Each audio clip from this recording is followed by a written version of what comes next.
3, 2, 1, 0। इस वक्त पूरी दुनिया में इसरो और चंद्रयान 3 की चर्चा है। इसरो देश के लिए तो नए कीर्तिमान हासिल कर ही रही है। इसके अलावा अब दुनिया के कई देश इसरो से अपनी सैटेलाइट लॉन्च करवा रहे हैं। इसरो की ताकत देख रूस ने भारत को एक बड़ा ऑफर दे दिया है। मजे की बात देखिए कि रूस का ऑफर अमेरिका के ऑफर के बाद आया है। यानी इसरो के साथ काम करने के लिए रूस और अमेरिका लड़ रहे हैं। इस वीडियो में आपको बताएंगे कि रूस और अमेरिका इसरो के साथ काम करने के लिए कौन सी नई जंग लड़ रहे हैं। वीडियो में यह भी बताएंगे कि इसरो दुनिया की पहली पसंद क्यों बन गई है। दरअसल इसरो की काबिलियत और चंद्रयान की उड़ान देख रूस ने भारत को ऑफर दिया है। रूस भारत के साथ मिलकर अंतरिक्ष में कब्जा करना चाहता है। रूस अंतरिक्ष में खुद का स्पेस स्टेशन बनाना चाहता है।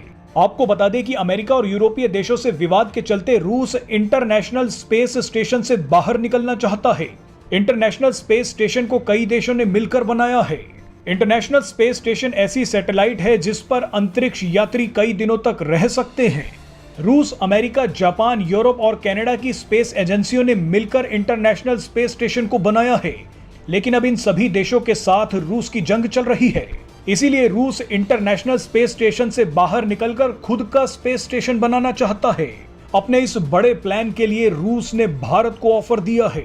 रूस ने वैसे तो ये मामला ब्रिक्स देशों की बैठक में उठाया था, लेकिन ब्रिक्स देशों में से रूस को सिर्फ भारत से ही उम्मीद है। ब्रिक्स देशों में शामिल साउथ अफ्रीका और ब्राजील के पास तो अपनी स्पेस एजेंसी तक नहीं है। ऐसे में ये दोनों देश रूस की मदद नहीं कर पाएंगे। ब्रिक्स में शामिल चीन से भी रूस को कोई उम्मीद नहीं है। रूस का असली निशाना भारत है। रूस जानता है कि भारत के पास अब वो काबिलियत है जो उसके स्पेस स्टेशन में मददगार साबित हो सकती है। रूस ने कहा है कि वो 2027 में अपने स्पेस स्टेशन के पहले चरण को लॉन्च करेगा। उसके बाद 2028 से 2030 के बीच स्पेस स्टेशन को कक्षा में भेज दिया जाएगा। लेकिन मजे की बात देखिए कि रूस के ऑफर से पहले अमेरिका भारत को ऑफर दे भी चुका था। हाल ही में जब प्रधानमंत्री नरेंद्र मोदी अमेरिकी यात्रा पर थे, तब भारत और अमेरिका के बीच आर्टेमिस नाम का एक समझौता हुआ था। इस समझौते के तहत अमेरिकी स्पेस एजेंसी नासा भारतीय स्पेस एजेंसी इसरो के एस्ट्रोनॉट्स को 2024 तक इंटरनेशनल स्पेस स्टेशन पर ले जाएगी। वही इंटरनेशनल स्पेस स्टेशन जहां से रूस अलग होने की बात कर रहा है। अमेरिका इसरो के साथ मिलकर इंटरनेशनल स्पेस स्टेशन पर अब काम करना चाहता है। यानी अंतरिक्ष में काम करने के लिए इसरो को अमेरिका का भी साथ मिल रहा है और रूस का भी साथ मिल रहा है। अब यह भारत की कूटनीतिक परीक्षा है कि वो अंतरिक्ष में भी रूस और अमेरिका को साथ लेकर कैसे चलेगा।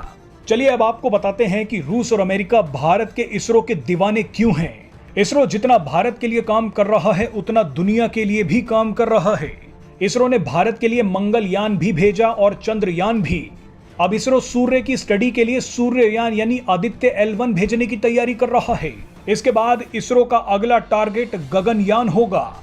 गगनयान के तहत इसरो भारतीय एस्ट्रोनॉट्स को अंतरिक्ष में भेजेगा। भारत के अलावा इसरो 36 देशों के 431 सैटेलाइट भी लॉन्च कर चुका है। इनमें से सबसे ज्यादा सैटेलाइट अमेरिका की ही लॉन्च की गई हैं। अमेरिका के अलावा Bharat, Singapore, Germany, Canada, UAE और सऊदी अरब जैसे देशों की भी सैटेलाइट लॉन्च कर चुका है।